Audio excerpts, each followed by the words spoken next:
Good morning विद्यार्थियों, हमारे lucky education में आपका स्वागत है। तो देखिए, हमारी जो बुक चल रही थी वो उसके हमने 5 चैप्टर कंप्लीट कर लिए। 5 और चैप्टरों में हमने हिंदी अनुवाद, व्याख्या और अब हमारा व्याकरण में जो टॉपिक चलेगा वो है प्रत्यय। तो देखिए, हमने संधियाँ पढ़ी थी, संधियों के बाद समय लेखनम कर लिया और समय लेखनम के बाद में हमने लकार किए थे और लकार के बाद अब हम अव्यय करेंगे, प्रत्यय करेंगे। तो देखिए, प्रत्ययों में जो हमारा प्रत्यय की जो परिभाषा है वो है, प्रत्यय की परिभाषा क्या होती है। पहली बात तो ये प्रत्यय होते क्या हैं। ये प्रत्यय वो होते हैं जो किसी धातु अथवा शब्द के अंत में जुड़ते हैं और उसके अर्थ में आंशिक ही परिवर्तन करते हैं, अर्थात थोड़ा बहुत परिवर्तन करते हैं, उसे प्रत्यय कहते हैं। यानी कि वे शब्दांश जो धातु अथवा शब्द के अंत में जुड़ते हैं उन्हें प्रत्यय कहते हैं। तो देखिए, प्रत्यय की परिभाषा में हम लिखेंगे वे शब्दांश जो धातु अथवा शब्द के अंत में जुड़ते हैं तथा उस शब्द के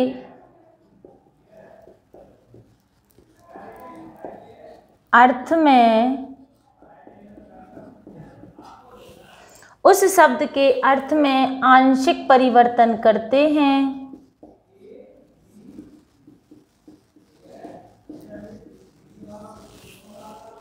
उस शब्द के अर्थ में आंशिक परिवर्तन कर देते हैं, उन्हें प्रत्यय कहते हैं। उन्हें प्रत्यय कहते हैं।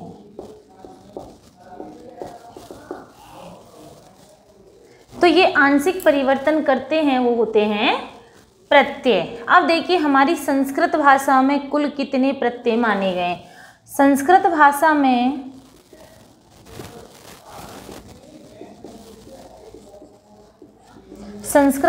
में कुल कितने प्रत्यय भाई? 3 प्रकार के प्रत्यय होते हैं। कितने प्रकार के? 3 प्रकार के प्रत्यय होते हैं। कौन कौन से होते हैं वो देख लीजिए। पहला है कृत प्रत्यय। कृत प्रत्यय। दूसरा है तद्धित प्रत्यय।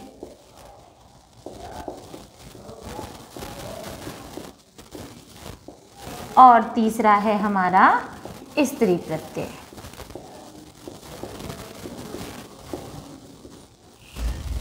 तो ये 3 प्रत्यय संस्कृत भाषा में माने गए हैं, वो है कृत प्रत्यय, तद्धित प्रत्यय और स्त्री प्रत्यय। अब हमारा जो पहला प्रत्यय है कृत प्रत्यय, इसकी हमें परिभाषा आनी चाहिए। तो इसकी जो परिभाषा है वो क्या है? कृत प्रत्यय की परिभाषा किसे कहते हैं, कृत प्रत्यय क्या होते हैं और ये किनके अंत में या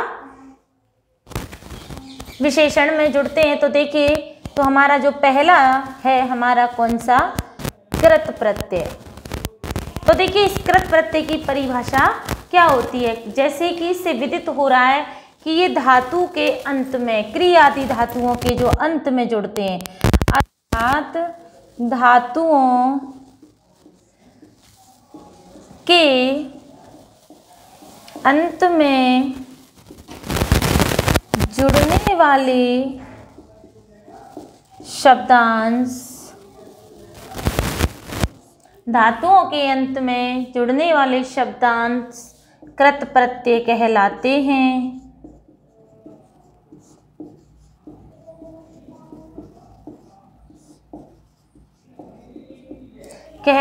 हैं। कृत प्रत्ययों से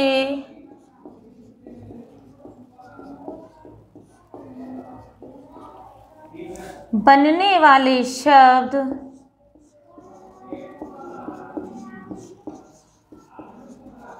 बनने वाले शब्द कृदंत कहलाते। कृत प्रत्ययों से बनने वाले शब्द कृदंत कहलाते हैं। तो देखिए धातुओं के जो अंत में जुड़ेंगे वो ही प्रत्यय कृत प्रत्यय कहलाते हैं। इन कृत प्रत्ययों में देखिए आपने 9th क्लास में भी पढ़े थे कत, कतवतु यानी कि ता और तबतु, सत्री, सानच, कत्वा, ल्यप, तुमुन, तब्यत, अनियर। तो इस प्रकार से ये प्रत्यय जो होते हैं वो किसके अंतर्गत आते हैं? कृत प्रत्यय के अंतर्गत आते हैं। ये प्रत्यय धातु के ही अंत में जुड़ते हैं। तो अब हमारे जो 10th के सिलेबस में जो कृत प्रत्यय हैं वो मैं आपको बता देती हूँ। केवल 4 प्रत्यय ही कृत प्रत्यय के अंतर्गत आते हैं हमारे इनमें। तो देखिए वो कौन से हैं? पहला है तब्यत और अनियर, तब्यत, अनियर। अगला है सत्री और सानच। ये 4 प्रत्यय आपको कृत प्रत्यय के अंतर्गत करने हैं। तो इसमें देखिए तब्यत जो प्रत्यय है, हम इसका एक उदाहरण आपके लिए दे के बताते हैं। जैसे मैंने लिखा क्री प्लस तब्यत बराबर कर्तव्य। इस प्रकार से ये कृत प्रत्यय धातुओं के ही अंत में जुड़ते हैं। दूसरे की मैं परिभाषा आपको लिखाऊंगी। तद्धित प्रत्यय किसे कहते हैं? कौन सा? तद्धित प्रत्यय किसे कहते हैं? तो देखिए तद्धित प्रत्यय की भी परिभाषा क्या है वो देख लीजिए कि वे शब्दांश जो किसी शब्द के अंत में जुड़ते हैं वो तद्धित प्रत्यय कहलाते हैं। वे शब्दांश जो किसी संज्ञा, विशेषण आदि शब्दों के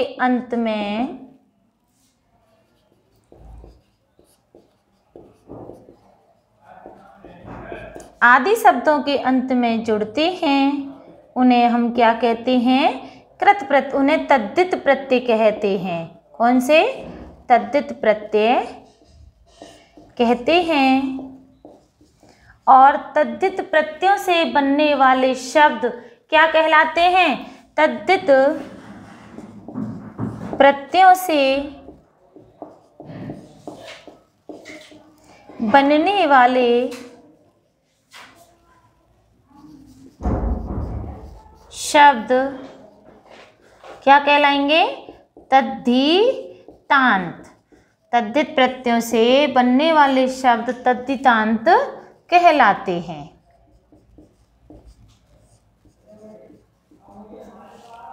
तो तद्धित प्रत्ययों से बनने वाले शब्द हैं वो तद्धितांत कहलाते हैं। जैसे कि ये देखिए क्या लिखोगे? मान के चलो हमने लिखा श्री प्लस मतुप। तो श्री शब्द क्या है? संज्ञा शब्द है। तो यहाँ बन जाएगा इसका श्रीमान। ये हमारा तद्धित प्रत्यय का एक उदाहरण है। और जो हमारे सिलेबस में दे रखे हैं तद्धित प्रत्यय में से कौन कौन से आएंगे 10th बोर्ड में? तो देखिए सबसे पहला हमारा प्रत्यय होगा मतुप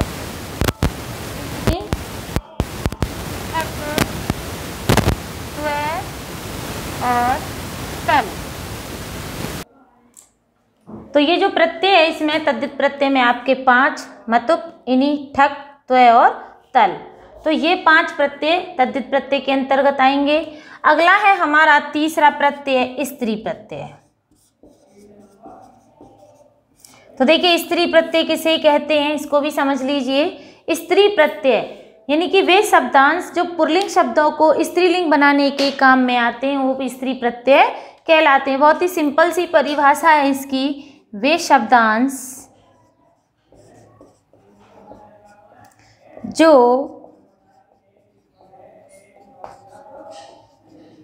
पुल्लिंग शब्दों को स्त्रीलिंग बनाने में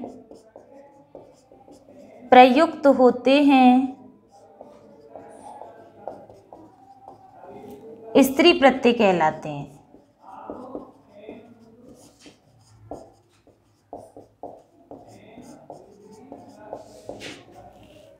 बस सिंपल सी बात है। पुल्लिंग शब्दों को स्त्रीलिंग बनाने के लिए जिन शब्दों का प्रयोग किया जाता है वो स्त्री प्रत्यय कहलाते हैं। और हमारे जो कोर्स में हैं, जैसे कि एक उदाहरण देख लीजिए, इसका उदाहरण जैसे कि अज प्लस टाप बराबर अजा। तो अज माने होता है बकरा शब्द होता है और इसका स्त्रीलिंग हो जाएगा बकरी, टाप प्रत्यय लगाने पर। तो हमारे जो सिलेबस में है वो पहला प्रत्यय है टाप और दूसरा प्रत्यय है हीप। तो इस प्रकार से ये हमने सिलेबस के अकॉर्डिंग ही हम आपको कराएंगे, जिसमें कि हमारे टोटल 4 कृत प्रत्यय और 5 तद्धित प्रत्यय और 2 हमारे स्त्री प्रत्यय। बस यही आपके सिलेबस में है, इन्हीं में से आएगा। तो इसकी हमें सबसे पहले परिभाषा याद करनी है कि प्रत्यय किसे कहते हैं, प्रत्यय कितने प्रकार के होते हैं और कौन कौन से होते हैं, और कौन कौन से प्रत्यय किन किन शब्दों के अंत में जुड़ते हैं। तो देखिए एक बार और रिपीट कर देती हूँ। कृत प्रत्यय धातुओं के ही अंत में जुड़ते हैं, ध्यान रख लेना। और जो तद्धित प्रत्यय होते हैं वो शब्दों के अंत में जुड़ते हैं, चाहे संज्ञा शब्द हो या विशेषण शब्द हो, उनके अंत में जुड़ते हैं। लेकिन जो स्त्री प्रत्यय होते हैं वो पुल्लिंग शब्दों को स्त्रीलिंग बनाने के काम में आते हैं। अब हमारा अगला टॉपिक जो शुरू होगा वो है हमारा कृत प्रत्यय। अब हम कृत प्रत्यय के इन चारों प्रत्ययों को शुरू करेंगे, जिसमें सबसे पहला जो हमारा प्रत्यय होगा शुरू वो है हमारा तव्यत प्रत्यय। तो अब हम तव्यत प्रत्यय का अध्ययन करेंगे। तो देखिए तव्यत प्रत्यय होता क्या है। तो आप इसको पहले नोट डाउन कर लें अपनी नोटबुक में, और कल हम आपके लिए तव्यत, अनियर इन दोनों प्रत्ययों को करवाएंगे। अच्छे से नोट डाउन कर लें, प्लस में याद भी कर लें। आज तक के लिए इतना ही, धन्यवाद। तो अब हमारे कृत प्रत्यय, कौन से कृत प्रत्यय जो कि किसके अंतर्गत, जो कि किसके अंत में जुड़ते हैं, धातु के अंत में जुड़ने वाले प्रत्यय। तो इसमें हमने आपको 4 बताए थे, हमारे सिलेबस में 4 हैं, तव्यत, अनियर, सत्री और सानच। तो पहला जो प्रत्यय शुरू होगा वो है तव्यत प्रत्यय। कौन सा है? तव्यत। तव्यत प्रत्यय में देखिए ये जो इसका नाम है वैसे ही गुण है, यथा नाम तथा गुण। तो तव्यत प्रत्यय का सबसे पहले हम देखेंगे कि अर्थ क्या होता है। तव्यत, आप चैप्टर जब पढ़ते हो तो आप देखते हो लेखितव्य लिखना चाहिए, पठितव्य पढ़ना चाहिए। तो चाहिए अर्थ के योग में किसका, इसका प्रयोग होता है। तो सबसे पहले हम लिखेंगे कि इसका अर्थ क्या होता है? चाहिए। इस प्रत्यय का अर्थ चाहिए होता है। तव्यत प्रत्यय का कौन सा भाग शेष रहेगा? तव्य भाग। कौन सा? तव्य। तव्यत प्रत्यय का तव्य भाग शेष रहता है।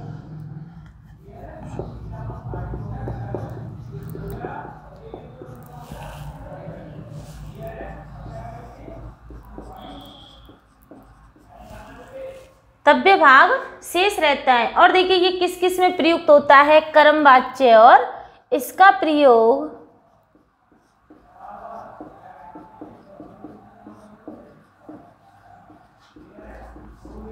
कर्म वाच्य और भाव वाच्य में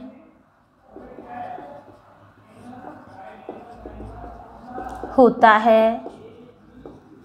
तो यहाँ तक आप समझ लीजिए कि इसका सबसे पहले तो हमें अर्थ आना चाहिए कि तव्यत प्रत्यय का अर्थ क्या होता है। इसका अर्थ होता है चाहिए, और तव्यत प्रत्यय का तव्य भाग शेष रहता है। जैसे कि उदाहरण के लिए देखिए, पट धातु है और हमने जोड़ा तव्यत प्रत्यय, तो ता का तो हलंत्यम से लोप हो गया और यहाँ हमारा पठितव्य रूप बना। क्या बना? पठितव्य। इसके सारे नियम, बहुत सारे नियम हैं, उन नियमों को हम आगे पढ़ेंगे बारी बारी से। तो देखिए आपको यहीं आ गया होगा कि ये ई कहाँ से आ गया, तो हम इसी के नियम के ही अकॉर्डिंग आपको अब सारे नियम कराएंगे।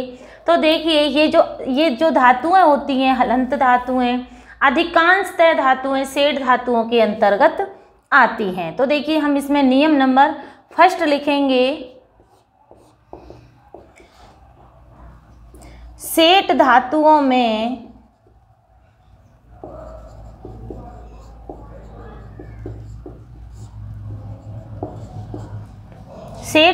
में ई का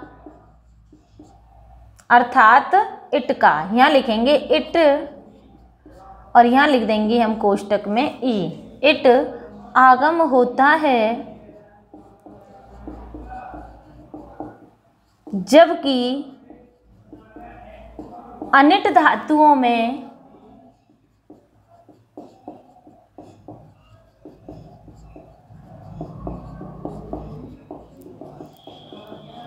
ऐसा नहीं होता। क्यों नहीं होता? जो अनिट धातुएं, देखिए हमारी जो संस्कृत ग्रामर है उसमें धातुएं सेठ और अनिट, परस्मैपदी, आत्मनेपदी, उभयपदी, इस प्रकार से आप अनेकों प्रकार की धातुएं पढ़ते हो। तो यहाँ ऐसे ही आप पढ़ोगे सेठ धातुएं, अर्थात कुछ धातुएं ही ऐसी होती हैं जो सेठ होती हैं जिनमें कि ई का आगम होता है। वो कैसे होता है? जैसे आपने पठ लिखा, अब ऐसे ही मैंने लिखा लिख, हलंत है, तो ये जो लिख धातु के अंत में जो हलंत आया है इसमें हम इट आगम करेंगे, इट। तो इट के टाका तो लोप हो गया और इस ईस में लग गया, तो देखिए यहाँ हो गया लिख, लिखी, और प्लस में हमने जोड़ दिया तव्यत प्रत्यय, तव्यत प्रत्यय, तो ये बन जाएगा हमारा लिखितव्य। अभी भी यहाँ गड़बड़ी है, तो देखिए इसके लिए भी अलग से नियम है कि लिख का लेख कैसे हो जाता है। तो इस प्रकार से हम इस तव्यत प्रत्यय के अंतर्गत एक से एक नियमों को पढ़ते ही चले जाएंगे। तो देखिए इसके लिए अब हमारा दूसरा नियम शुरू हो जाता है, तो इसलिए हम इसको यहाँ से हटा करके सबसे पहले हम इसमें पट धातु लिख करके पट प्लस तव्यत बराबर पठितव्य, ये तो हो गया हमारा सेठ धातु में। अब इसके बाद दूसरा नियम हम पढ़ेंगे, नियम नंबर 2। तो नियम नंबर 2 है हमारा कि जो भी धातुएं, जो कैसी धातु होती हैं, इकारांत, इकारांत सेठ धातुओं में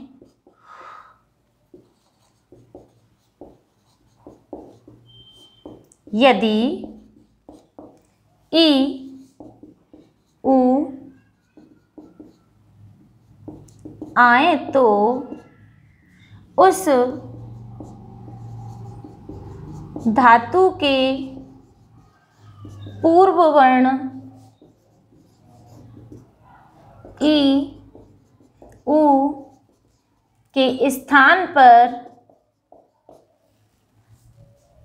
ए और ओ आदेश हो जाता है। क्या आदेश हो जाता है? ए और ओ आदेश हो जाता है। वो कैसे होगा? देखिए जैसे मैंने आपको अभी ऊपर लिखा था लिख धातु, तो देखिए लिख से सेठ धातु है, लेकिन इसके पूर्व में कौन सी मात्रा आ रही है? ई प्लस तव्यत। तो इसको जिस ग्रामर को जितना अच्छा समझ के करोगे ना, वहाँ आप गड़बड़ी नहीं कर पाओगे। तो देखिए लिख में जो ई आई है, इस ई का क्या हो जाएगा? ए हो जाएगा। तो कैसे हो गया? लिख का तो हमारा हो गया लेख, फिर प्लस में ये कौन सी धातु है? सेठ धातु है, तो क्या हो गया? इटागम। और अब हमारा लग गया तव्यत प्रत्यय। तो देखिए इसमें इस प्रकार से ये बन गया हमारा लेखितव्य, लेखितव्य। अब इसका नियम नंबर 3 हम लिखेंगे। नियम नंबर 3, इसमें आप लिखोगे कि तव्यत प्रत्ययों से बनने वाले, तव्यत प्रत्ययों से बनने वाले शब्द पुल्लिंग में किसकी तरह चलेंगे? सीधी सी बात है, कैसे चल रहे हैं? पुल्लिंग में राम की तरह, रामवत अर्थात राम की तरह। स्त्रीलिंग में किसकी तरह चलने चाहिए? रमावत, रमा की तरह। और नपुंसक लिंग में,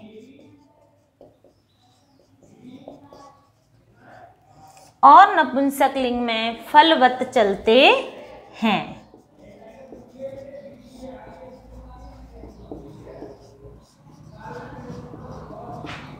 तो देखिए तव्यत प्रत्ययों से बनने वाले शब्द पुल्लिंग में राम की तरह, स्त्रीलिंग में रमा की तरह और नपुंसक लिंग में फल की तरह। तो देखिए हम पुल्लिंग में इसके रूप पढ़ेंगे तो कैसे पढ़ेंगे? पुल्लिंग में हम पट धातु को ही लेंगे सबसे पहले। तो पुल्लिंग में राम है, रामौ, रामा। पठी तव्य है, पठी तव्यौ और पठी तव्या।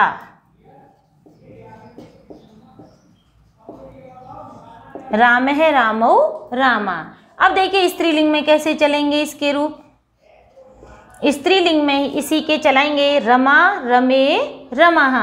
तो कैसे चलेंगे? पठितव्या, पठितव्ये, पठितव्यः। आप कहोगे ये दोनों ही सेम हो गए। तो देखिए राम है, रामौ, रामः और ऐसे ही रमा, रमे, रमः। तो वो सेंटेंस के ऊपर डिपेंड करेगा कि पुल्लिंग का है अथवा स्त्रीलिंग का है और बहुवचन है, तो वो इसी तरीके से इसके रूप बनेंगे।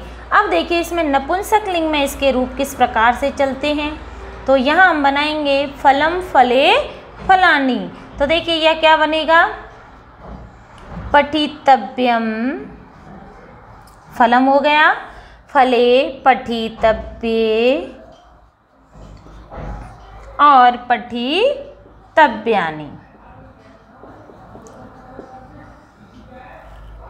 तो इस प्रकार से अभी हमारे इसमें 3 ही नियम हुए हैं और भी 2-3 नियम और हैं। तो देखिए यहाँ तक जो भी नियम आपको कराएंगे अच्छे से आने चाहिए। सबसे पहले इसका अर्थ चाहिए होता है, तव्य भाग शेष रहता है। इसका प्रयोग कर्मवाच्य और भाववाच्य में किया जाता है, जैसे कि पठितव्य माने पढ़ना चाहिए। सेठ धातुओं में इटागम होता है, जबकि अनिट धातुओं में ऐसा नहीं होता। क्यों? क्योंकि ये जो सेठ धातुओं इसमें इट का आगम होने से पठ प्लस तव्यत बराबर पठितव्य रूप बनेगा। सेठ धातुओं के पूर्व में, सेठ धातुओं के पूर्व में यदि ई उ आए तो उस धातु के पूर्व वर्ण ई और उ के स्थान पर ए ओ आदेश हो जाता है। जैसे कि लिख शब्द है, लिख धातु है हमारी और तव्यत प्रत्यय है, तो लिख का तो लेख हो गया, प्लस में इटागम हो गया और बन गया हमारा लेखितव्य। ठीक उसी प्रकार से अब तीसरा नियम है तव्यत प्रत्ययों से बनने वाले शब्द पुल्लिंग में राम, स्त्रीलिंग में रमा और नपुंसक लिंग में फल की तरह चलते हैं। तो देखिए पुल्लिंग में तो पठितव्य, पठितव्यौ, पठितव्या, स्त्रीलिंग में पठितव्या, पठितव्ये, पठितव्या और नपुंसक लिंग में पठितव्यम, पठितव्ये, पठितव्यानि। तो आज तक के लिए इतना ही। अगला जो इसके 3 नियम और बचे हैं उनको कल कराएंगे। धन्यवाद।